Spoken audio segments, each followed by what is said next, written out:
Yes, of course. You know, when you have that disappointment of losing 2 points last week, you won a game straight away. Start of the season has been a little bit different than last year. We had loads of games early on. Now we've had a week in between, so we've been training well, and I think the boys are ready. Yeah, everyone fully fit or happens? Yeah, we're still missing Scott, obviously, who's had the surgery this week. Marcus, Alex, Dean Henderson, they're not ready. But apart from that, we have a fit squad ready to fight for points. Absolutely. See the transfer window wide open at the moment. Just tell us where we are with certain players. Jesse Lingard for one. No, Jesse, I see him as a Man United player.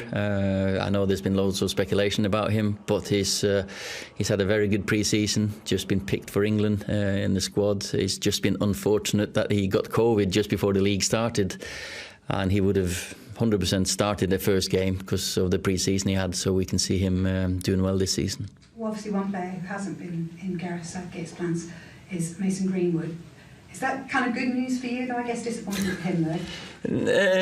I think Mason's on the right track. I've had conversations with Gareth. He sees him as a potential England striker forward.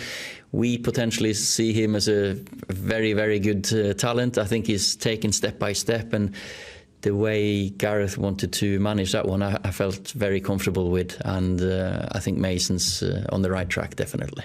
I mentioned the transfer window. Obviously it's wide open, and it looks like your arch rival City are doing big business in terms of Cristiano Ronaldo.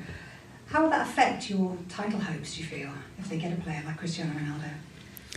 Well, we focus on the ones we have here. Don't want to speculate too much on Cristiano, of course, what's happening there in the press, and I've said many a time with the speculations, you have, when you're at Man United, when you're Messi, when you're Ronaldo, when you're Pogba, Bruno, you have to read a lot about yourself. So let's see what happens with Cristiano, because he's such a legend of this club. Andrew Mitten. Hi, Ollie. Hi, Andy. Are you happy with your squad now, or does a manager always want more players and more options? Any manager, like Jose said last week, is always looking for a little bit more. But I have to say that the transfer business that we've done this summer, of course, I'm happy. I'm happy with the numbers we have, with the quality we have, with the personalities we brought in. You know, with the atmosphere and the spirit in the squad is really good. The staff with them, I think they fit each other really well, and you're never comfortable. Of course you're not as a manager, but you go to work and you see the chemistry is there, and yeah, I'm very happy with what we got here. Laurie Whitwell. Hi, Lee. Just on Cristiano, Wayne Rooney said last night that he couldn't see him going to Manchester City, being a United legend. Would United be tempted to try and go in for that one? As I said, don't want to speculate too much because it's speculation. But Cristiano has been a legend of this club. He is a legend of this club. He's the greatest player of all time, if you ask me. I was fortunate enough to play with him. I coached him when I got my job. He almost retired me because that Wolverhampton game when I got injured, he kept switching sides. But such a tremendous human being as well. So let's see what happens with Cristiano. Everyone who's played with him, I think, have a soft spot for him. Simon Stone. Hi, Ollie.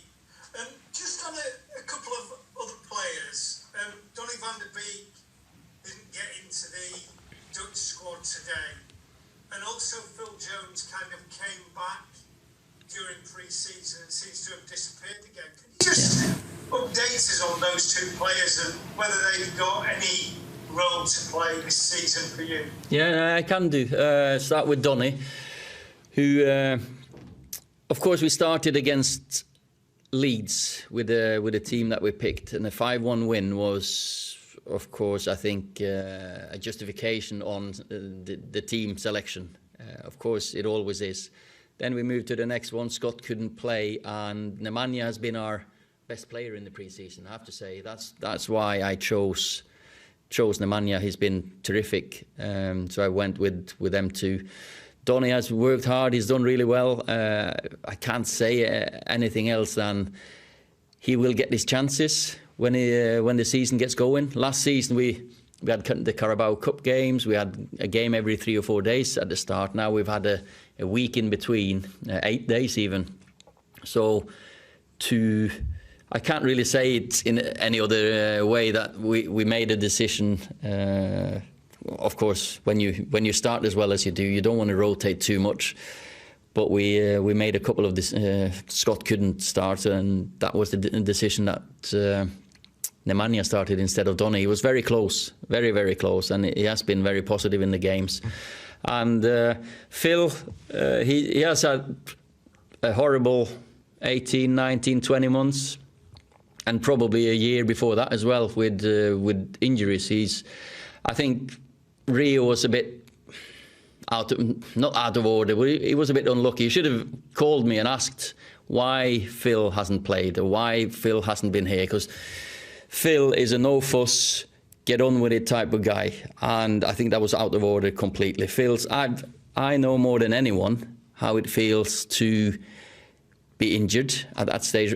Phil's still not 30 years of age. He's probably, since I came here, he's battled against this knee injury, and he put his body on the line every single training session, every single game. There's a few times we've had to manage him, and he's never done anything but give everything for the club.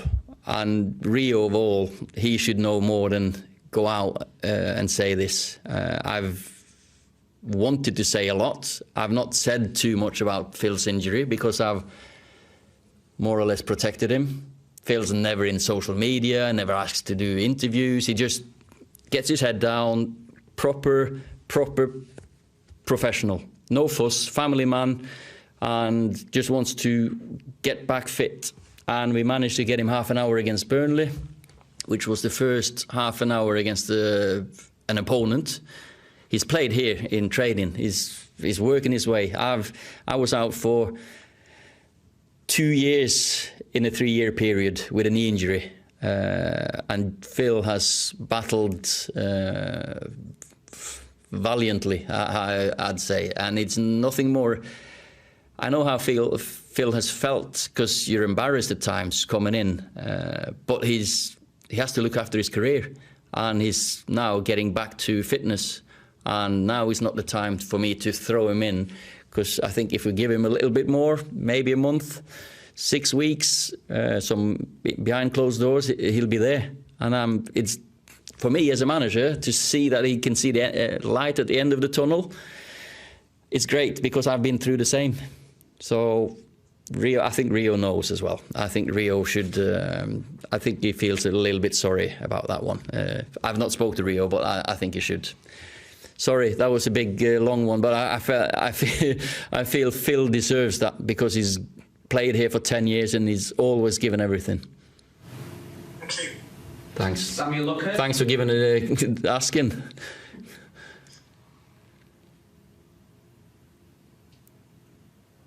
Next one. Hi, Sam. That was it? The audio's not coming through.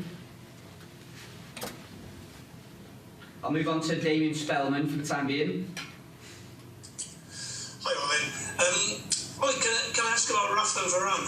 How close is he to being involved? And do you see elements of some of the great defenders you played with in your time at the club in him on the training pitch? Oh, he is working really hard. When I asked him if he was ready to play, we had an in behind closed doors against Burnley last week. And he felt, no, I need to suffer on the training field first. He needs to work, because he had his holidays.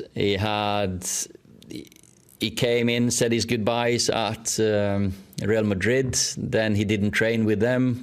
Then he was waiting for his visa. Then he came here, had his isolation.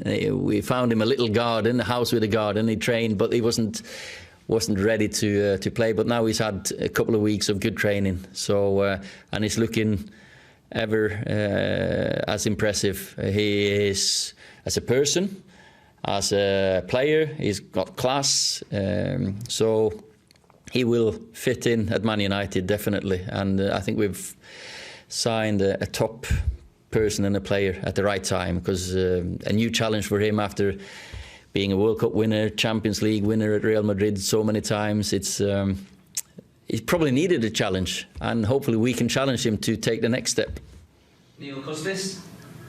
Hi, just a couple. We played so well against Leeds, and then at Southampton, when you got the goal, you seem to have the impetus. Is the early lesson this season, because it's happened quite a lot last season, you know, when you drew games, so when you get that impetus, putting your sort of foot down on the pedal. I think you're right. You know, when they were not too dissimilar, those two games, you know, in the way they went.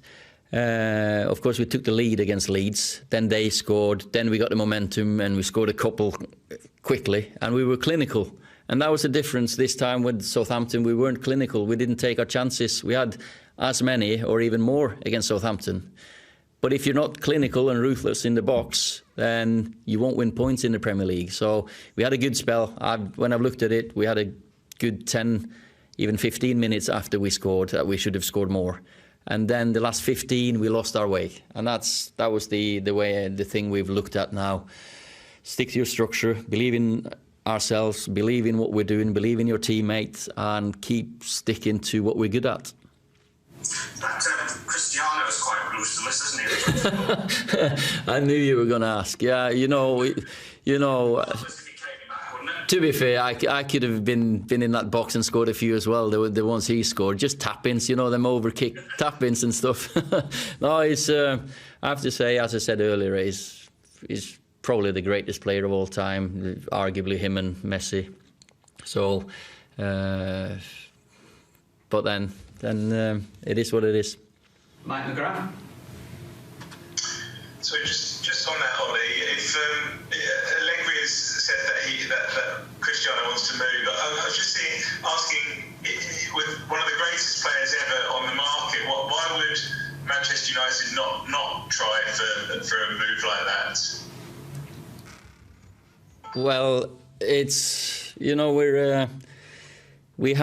I didn't think Cristiano was going to turn out leaving Juventus, and it's been speculation this morning, speculations the last few days, of course. So we've always had a good communication. I know Bruno's been talking to him as well, and you know, he knows what we feel about him, and if he was ever gonna move away from Juventus, he knows that we're here.